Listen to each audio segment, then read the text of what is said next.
So the First Amendment, right, is this classic guarantee of free speech that however crazy your ideas are, however weird your thoughts are, even if you just want to say something you don't even believe but just think is interesting, that's protected for the most part. Whether you're going after the government, whether you're releasing documents that they have tried to keep secret, whether you're telling a reporter about, malfeasance that's gone on, whether you're just making a really outrageous piece of art. The government can't stop any of that. We have the right as American citizens to have this sort of free and open communication, to share what we think, what we feel, what we've created. And I think that's a huge part of our culture, right? The sort of openness we have, the comfortableness we have with each other. A lot of that traces back to the First Amendment. And on the internet, I think the First Amendment takes on an even more important role. Because if you think about how computers work, they're not like people. They don't understand what it is they're saying, right? They just take a bunch of text from over here and paste it over there. They're just big copying machines. I mean, that's what they do. They copy things from one place to another.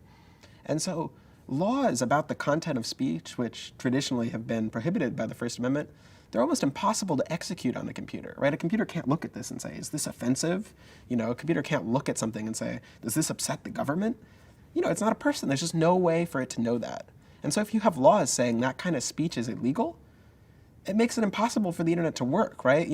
Every point along the system, there's something being copied. The little router you have in your house copies it to a thing down the street, copies it to a big building somewhere. Like, dozens of copies are made just in the most inconsequential task.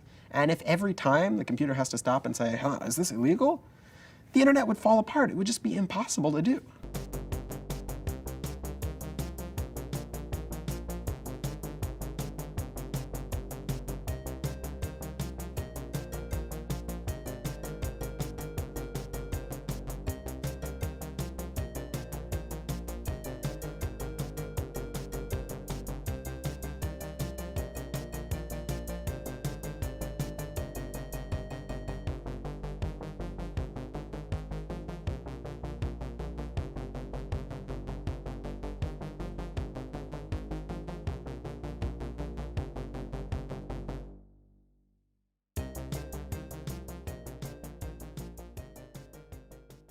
In the town where I was born, we're supposed to have free speech, but we sold our rights away to the land of censorship.